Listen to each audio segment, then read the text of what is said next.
Firstly, thank you everybody. Thank you General Khandare, and thank you to the organizers. A pleasure to be here. And the benefit of being the first speaker, while we're in the army and you're attending various things, if your number is coming in the end, you know that most of the things are covered. So now I am at the starting point.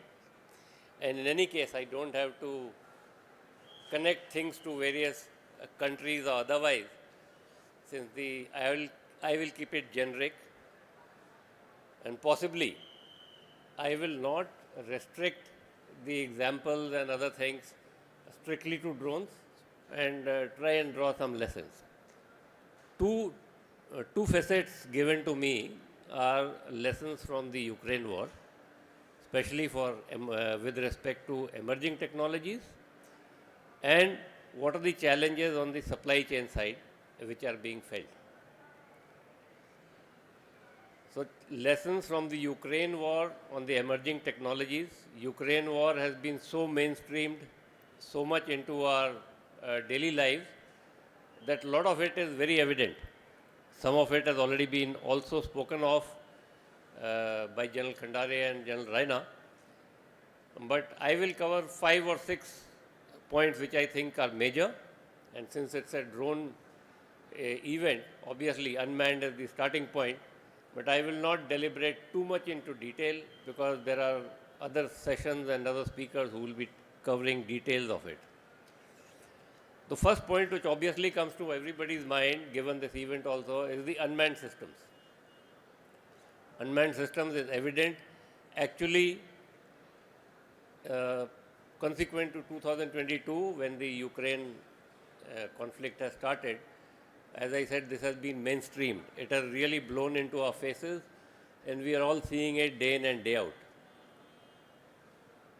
Its use has become so widespread that we think that something new has come about. But is it really something which has started with Ukraine war, is the first question we should ask. I was just trying to see some history of it, and I found that way back in World War II, the US, 1944, had tried to get unmanned aircraft up, basically to, put torpedoes and bombs onto the enemy. They did develop some, use some, but then they gave it up because obviously there would have been technological challenges. In the modern day times, I think it is 80s and 90s, US was active in it. Their army, navy, air force, marines, everybody was using. We know Bosnia, Kosovo, the Gulf War, everywhere drones were used, but they were not big time. If you see the drones which were developed at that time, in the late 80s, early 90s, you see the pictures of those drones and you see the pictures of the drones today, they look pretty similar. When I talk of drones, I am talking of the bigger ones. Smaller ones will come later. They look very familiar, or very similar. The reason is because it is the same thing which has been iterated and are still functional. What has happened is that the cost has come down drastically and the capabilities have gone up tremendously. So this is the change which has happened. That is why there has been a proliferation and use. And what are these drones being used for? They are being used for anything, like General Khandare said, ISR, targeting. Now, of course, kamikaze drone is the flavor of the day. You can think of it, logistics, any dirty work. So if there is an NBC recce or some area to be checked out for nuclear radiation drones, so you can have anything you can think of.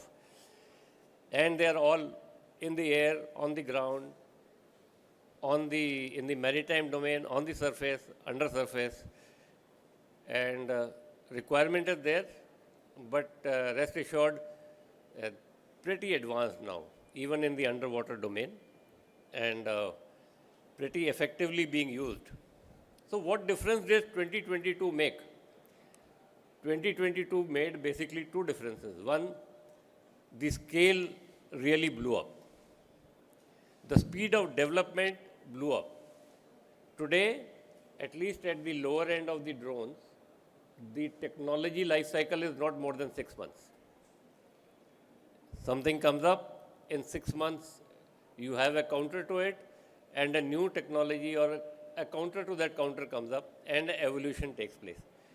So it is the scale, it has blown up, it is ubiquitous. As General Khandare was saying, today the Indian Army aspires for every soldier to have a drone. If that is the scale we are looking at, and 12 lakh strong army, that is the numbers we are looking at. So obviously, the costs have to come down, and the availability has to come down, and effectiveness has to be there. So what is the lesson for us? What does India need to do? India needs to do basically mass production, especially at the low end of the drones. Very cheap drones, which are absolutely disposable. Something instead of a fountain pen, in between you got a disposable pen. When the ink finished, you had to throw it off. There was no replacing the refill or anything. So you have to do mass production, you have to have cheap drones, and you have to keep up with the technology cycle of 6 months, if not more. What does it mean for a huge army like India? By the time you get everything to someone, that thing is already obsolete. The result of that is, what is happening in Ukraine war is that there is a real-time development cycle, real-time feedback coming from the front to the guys who are making drones. And the idea is not to get very mature kind of product. Idea is to get a product which can be used quickly before the other guy finds a counter to it. So you need to have some kind of modularity, bulk production I have already mentioned. And to make all this happen, you need to have control over the whole, all the components and other stuff which is required for the manufacturing of that drone. Now this is where the challenge will come, the supply chain issues will come, that do we have full control over that? If not, then there will be a thing that we will not be able to evolve as fast as required. So that is the first lesson, unmanned systems definitely. Second is battlefield transparency, we've spoken of again, but what Ukraine has done, actually it was always there with this huge number of drones and other things which have come in, that it is a 24/7 total transparent battlefield. Implications are there that, let me ask a question, is that the reason why the Russians and Ukrainians are in this attrition warfare kind of mode? Why are there no large-scale maneuvers and things taking place? Because any large-scale maneuver or large-scale gathering tends to be picked up and can be easily, engaged, and lots of casualties caused. So there is a battlefield transparency which leads to accurate targeting, accurate use of your any long-range weapon systems that you will have. The counter to that, this battlefield transparency, again, which General Khandare was mentioning, was that it leads to an overload of information. There's too much of stuff coming in. Every guy is picking up something, and as we go ahead, we'll see all this is being merged with open source intelligence. So there's so much of information that people sometimes don't know what to do with it. So the logical lesson is that we use stuff like AI and this thing to make sense out of it. Battlefield transparency leading to use of AI, unless all this is merged into one, the decision maker will not really benefit, and you may have a lot of data, it will be of no use. What should India worry about?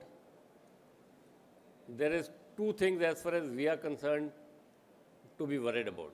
One is control over your data, data sovereignty as it is called, because if we don't have control over it, then we'll be only able to do that much and we'll be held hostage.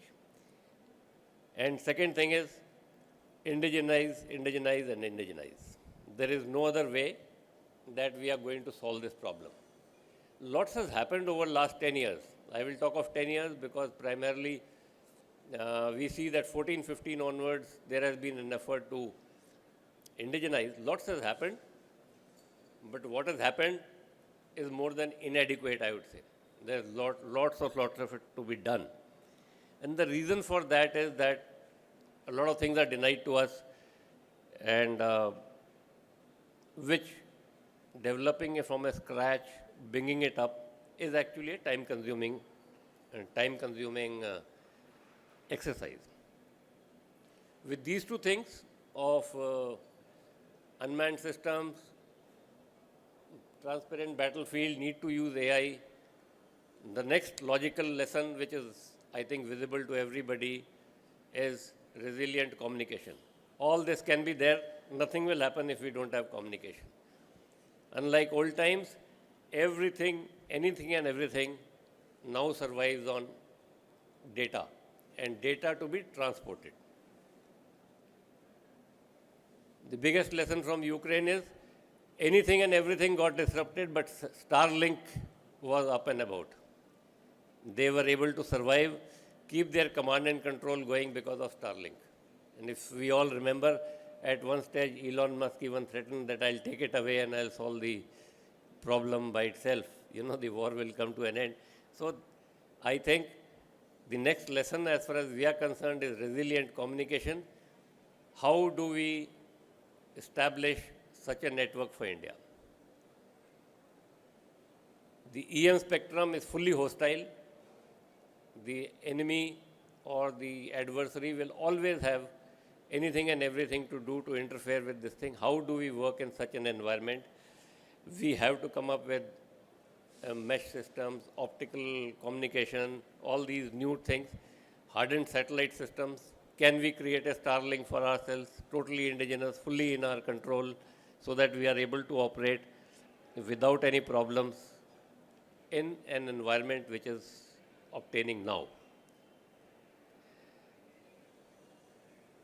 Next point I would like to highlight, obviously, outflow. Each thing is linked to the other, is the electronic warfare. Because to counter the drones or the unmanned systems or the communications, we have electronic warfare, big time. Everybody has seen it in Ukraine again, how people have successfully interfered. They are continuing to interfere and overcoming the challenges which the unmanned systems and others are facing. This is, I think, a weak area for India. As of today, it appears. We need a lot of work, a lot of R&D, a lot of doctrine level changes, training, indigenization, getting control of it. And again, this is an area where obsolescence is very high. We cannot have systems which are dependent only on GPS for navigation. If you are doing INS for navigation, that again has component level challenges. So these are 3-4 interrelated things which from Ukraine stand out without anybody thinking of anything. The last point that I would like to make is the defense technology and the defense industry. We have all seen that Ukraine has come up with a huge domestic industry which is continuously able to evolve, cater to the need of the warfighters there. India, luckily we started in 14-15, I would say. As I said, we were somewhere halfway through, and last 2-3 years we have speeded up. We have made good progress. And if we continue with this thing, high-tech development will continue to happen. But if the industry focuses on simple technology, especially simple usable technology in the field, by that I mean that you should be able to have stuff which can be ruggedized, which can be easily used by the soldier, may not be a very high-tech, easily repairable in the field, easily, so all these things put together will give us more value than having only cutting-edge technology. So while Atmanirbhar Bharat, Make in India and all have given us a lot of traction, we still have a reasonable amount of ground to cover. And to some extent, I will throw in another thing, got nothing to do with Ukraine. You know, the forces, the defense ministry, and people who are in the acquisition side, the processes have not kept pace with whatever technologies and other things, developments are taking place. The processes tend to slow down all these, whether industry development, technology development, its absorption, because the process is at its own speed of 2-year, 3-year, 5-year cycle. And if the technology cycle is 6 months, you have a problem. You will never be able to get what you get. So while there are, again, a lot of effort being made, somewhere I think we have to keep in mind that our processes have to now scale up to make it happen. I'll leave the macro lessons of Ukraine war here. I'll come to the supply chain vulnerabilities. Supply chain vulnerabilities have always been there. Ukraine war highlighted something. Before that, COVID highlighted certain things. Now, with Mr. Trump coming, it is getting highlighted in certain things, in a different way. But they, by and large, remain the same. It is only the speed, the magnitude of that thing varies, right? So, supply chain, in any case, is a generic thing. And I will now try and speak from whatever experience I have seen over the last 2-3 years, while the industry is trying to grapple and work with trying to indigenize, bring the technologies home into India, absorb them and localize them. The first challenge is how to diversify your suppliers. You know, easier said than done. There are 2 angles to it. Suppliers within India and suppliers outside India. As we are all aware that there is no platform in which possibly we have 100% Indian components, Indian technologies fully absorbed. There will always be something where we will be dependent on outside. Maybe someday we will reach a stage when everything is available here, but that's way off. When it is outside, the sources are very few. Let me cite an example. Okay. Okay. We have the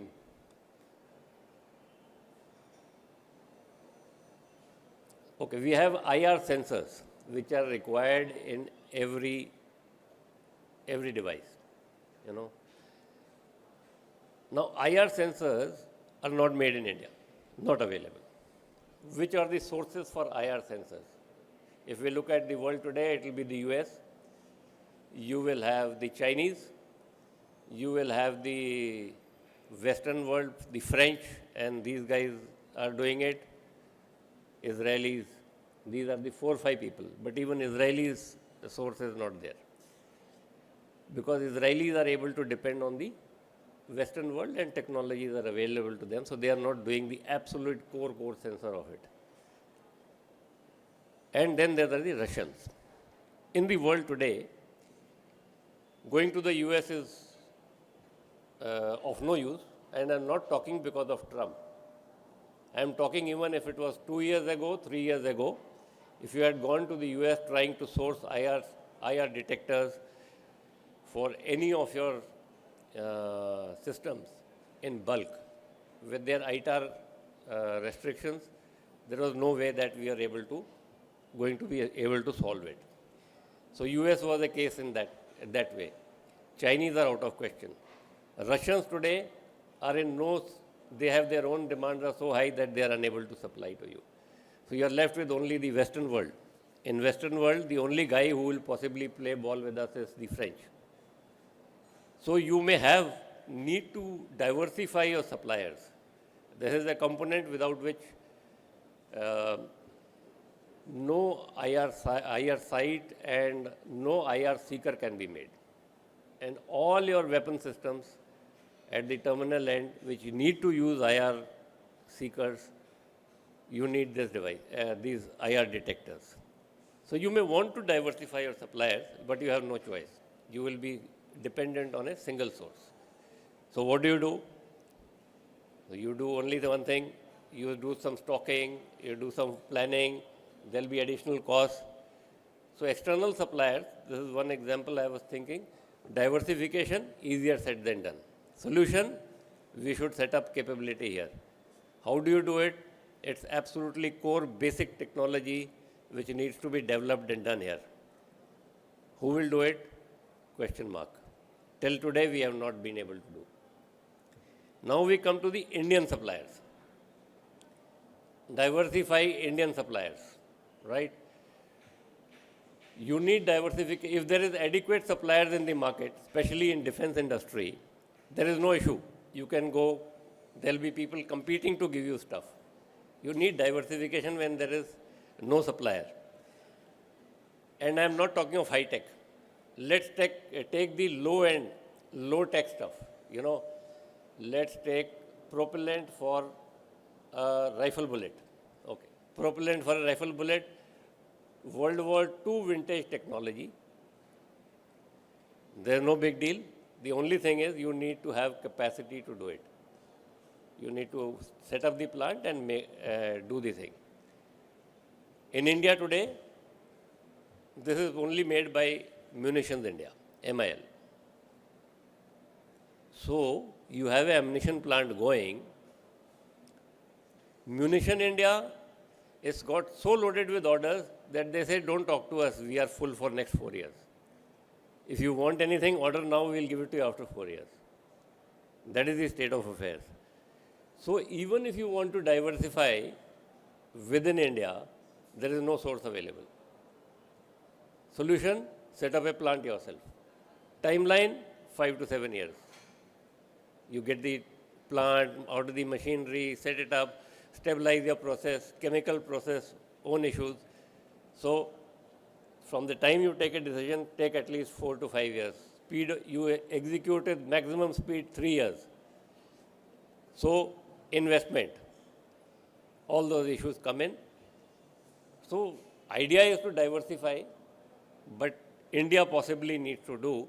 It may be a low-end item, it may be a high-tech item, it may be a basic component. Somebody, somewhere, we are not able to put our act together that, okay, we need to focus on this thing. I am yet not talking of, critical material, carbon fibers and stuff like that, which will be a different ball game. But just sitting down and organizing this defense industry in this manner, where we address the major bottlenecks, nobody is doing. Public sector is happy in the domain that they are in, because everything will keep going the way it is going. Private sector looks at it from the profit point of view and how and why they can manage. Simple thing like I told the propellant powder solution is import. But when you go out in the world today, nobody will sell you propellant powder. Firstly, the cost has increased 5x, 10x. That is one thing which has happened. And despite that, you pay full advance, you do whatever it is. If the other guy doesn't want to supply to you, he will after some time tell you, thank you, I am unable to send to you. I have something, it could be my government is not allowing, I am not getting export authorization. There can be hundreds of excuses, and you keep solving these problems. So, diversification of suppliers is a big challenge for the defense industry. Indigenization is dependent on this, and you assuring yourself, assuring India that our defense industry will be able to support you, will be able to surge when required in case of an operation, is it requires lots of planning and this thing, and some coordination at the national level. Maybe the role of MOD DP, which today actually does more of looking after for the public sector, some kind of macro level coordination of this kind, where then people are supported and these things happen. The second solution which people talk of is, why don't you develop substitutes? Propellant powder is a low-end thing, but in high-end things, let's look at substitute. Again, easier said than done. All the long-range missiles, bombs, or smart munition generally require inertial navigation, apart from the GPS thing, because you want to ensure that even in a GPS-denied environment you can function. Again, the initial IMU or the initial measurement unit, not made in India. Sources remain those 3, 4 of them with the same problems, right? So unless we make this basic thing here, we will never get our INS right. We will always be held hostage. And third thing is, if it is an airborne solution, there is even greater problem. Say, some designer has designed, he has proven a product, he gives it for production. You get stuck at this IMU thing because the import is a problem and there are too many restrictions. You say, I want to have a substitute and I will replace it.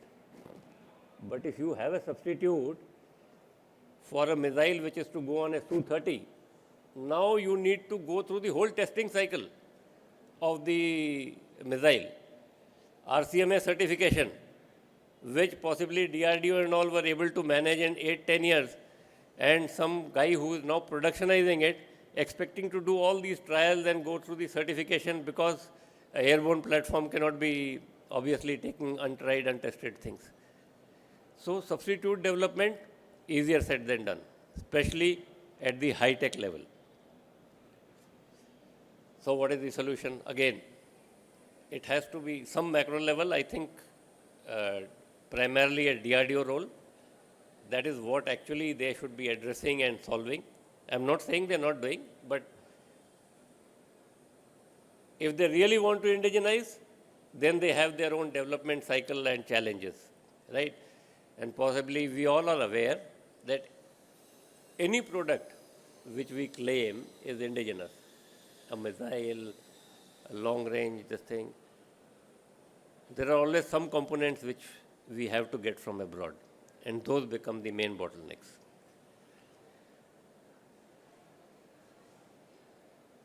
Next, I would like to highlight one more thing is the challenge of hand-holding for the startups. This is very interesting. We have some people here. Whenever I meet some startups, I ask them, okay, fine, you have made this. So now you want somebody to produce it in bulk. So you ask him, okay, partner, this engine in your UAE, where have you got it from? So he will say, I have got it from XYZ. So how did you get it?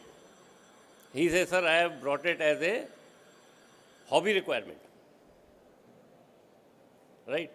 So when you ask it for a hobby, or a IIT requires it for an educational project, the US will give it to you, the French will give it to you, Israelis will give it to you, Germans will give it to you, anybody will give it to you.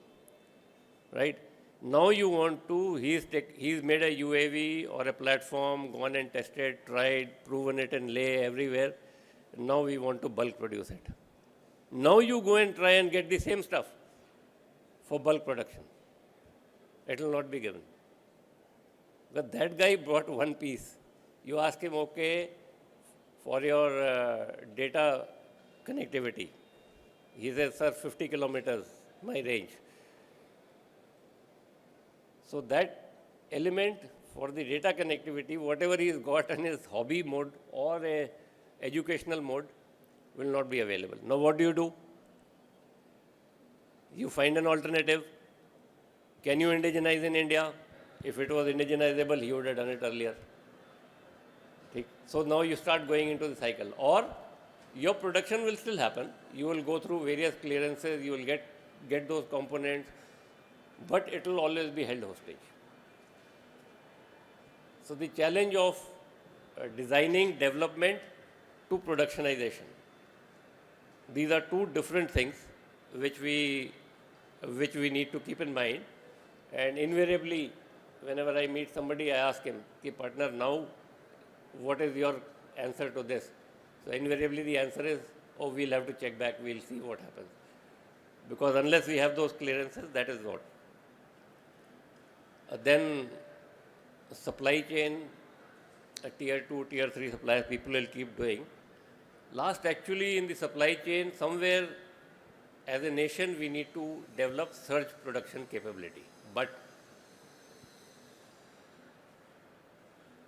surge production will always be held hostage to these bottlenecks, where we'll have to cater for just in case, hold stocks. The Army, Navy, Air Force always work in a just in case for their logistics. But the manufacturing and the industry doesn't work in just in case. Firstly, why should they hold? If nobody knows when the surge will be required. There is a cost to it. So how do you solve this dynamic of surge requirement? When do you decide to stock extra? These are questions which are difficult to answer, but somebody has to answer. So I will leave it. I just thought, instead of talking of too many bullet points in supply chain, that one or two examples like this would possibly drive in some lessons for you, whatever you derive. In the end, idea is 100% indigenization, best thing to happen. When will it happen? We don't know.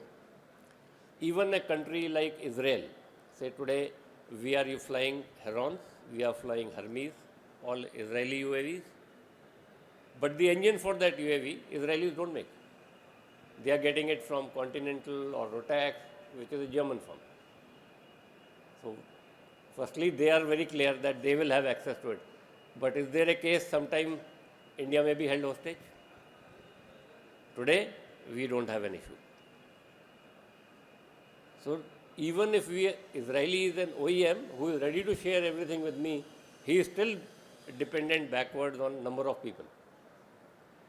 So when we have to look at the next level, tier 2, tier 3, who are the guys, where are the vulnerabilities, should we solve them?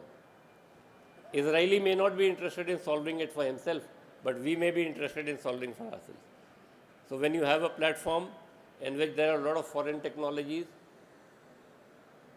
the foreign OEM may be comfortable. We'll have to look at tier 2, tier 3 and say we want to still solve this and take it ahead for ourselves. In the end, I think we need to answer only 2-3 questions. That how do we achieve indigenization? What is the extent of indigenization? Secondly, who will hold this ball? Who will do this overall coordination and that kind of stuff? And can the government do hand-holding in terms of simplifying processes? Is it time for a PLI in defense manufacturing? We are seeing what is happening in semiconductor industry, or before that the solar industry. Is there a time for PLI in defense, where possibly then people will take up the challenges and solve some problems for themselves, and of course larger problem for the country. So supply chain, as I said, is a perpetual problem. It is not a problem which has happened now. This has always been there. It has, I have been seeing it from 14-15, ever since I got involved in this army supply chain business. The flavor has changed. We have done a lot of work, we have solved a lot of problems, but there is a lot of ground to be covered. So I think I'll stop here, and more than this, I think I'll take it in the question answers. Thank you very much. Thank you for your attention.